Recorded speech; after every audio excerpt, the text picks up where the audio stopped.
How's it going? We're going to dive into another Kirby Adventures sound effect. This is his shout attack, when he grabs a microphone and then does 3 different shouts and destroys his enemies. Here's a reminder what it sounds like. Alright, let's give it a shot.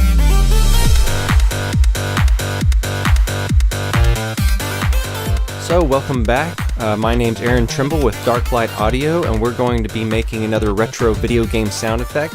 This is the second one we've done from KIRBY'S Adventures. If you haven't seen the other video, go check it out. It's on this YouTube channel. So let's listen to the sound effect again. Cool, so we can hear that it starts low and then it gets higher. It is very dissonant. It has a little gap of time and then more dissonant sounds. It's going da da da da da, and then it gets quieter at the end. It's almost like an echo, though the NES can't do an echo, so it's actually going to be something simpler than that. It's to emulate an echo.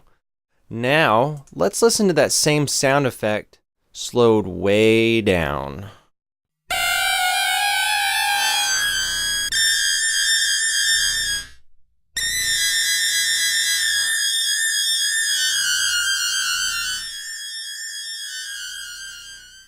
Ah, that was very revealing.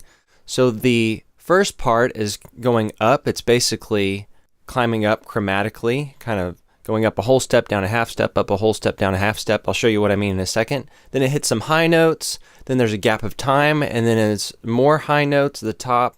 They come down, and then at the end, we repeat this part, and it gets quieter. It's just the same thing we heard right here in the last 2/3 of this little section, and then they're quieter.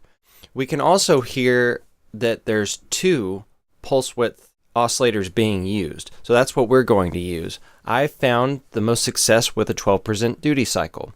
So I suggest you give that a shot, but you can always try 50-50, 75, and so on. So let's take a quick look at our synth setup. We've talked many times about how to set up these, so I'm not going to spend long. I'm using Vacuum. This is the stock synthesizer that comes with Pro Tools. I've used Massive in the past and Omnisphere, and I actually have them up in here. We can listen to them and compare them, but I wanted to show you that you don't need something complicated. I'm just using a single oscillator, because I have the other one turned all the way down, and I have the pulse width turned way over, so that it's close to 12%. And that's it.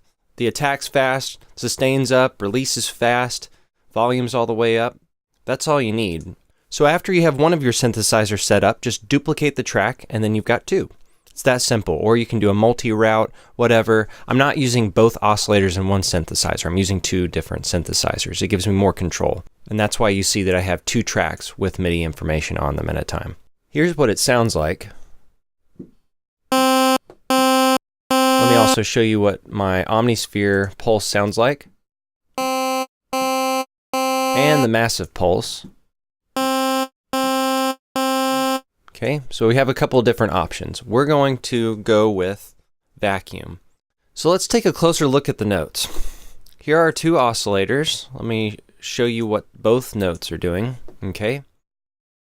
Alright, the top dark blue ones are one of the oscillators, and then the green are the other.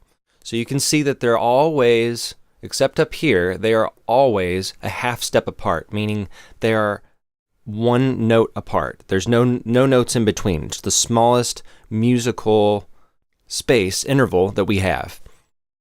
So the bottom one is going to start on the second F above middle C, and the top one's the second F sharp above middle C.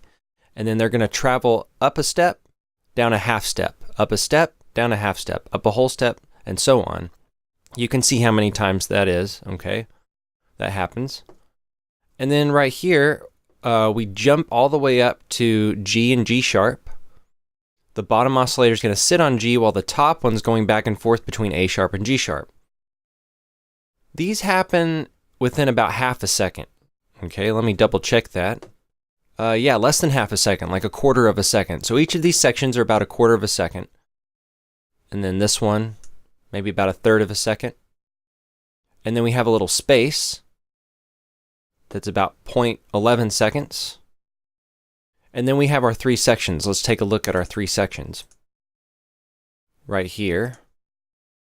So it has this part at the top that was the G sharp and the A sharp again. And then we go to this part. And then this part. All very quick sections, about 1/4 of a second each. And then these 2 sections right here are going to repeat again at the end. But I have them turned down in automation so that they sound like an echo. Okay? Otherwise, they would all sound the same volume and you don't get that effect. Why would they do that? Because it's a shout. It's like it reverberated, and then we heard the echo in the distance. That's a cool idea. You can see the automation right here. I have both of my oscillators, both my tracks sent to an aux, and then the aux has 1 line of automation. I could have done the volume automation on each track and try to get them to match. This way I don't have to worry about them being precisely the same because it's only 1 line of automation. So they go into this shout track. You'll see the levels change. Okay, now right now we're hearing more than 1. Let's hear what vacuum sounds like. Yeah, that should be just vacuum. Okay, now we're going to try omnisphere, to compare. Not very happy with that one. And let's try massive. Also sounds really thin.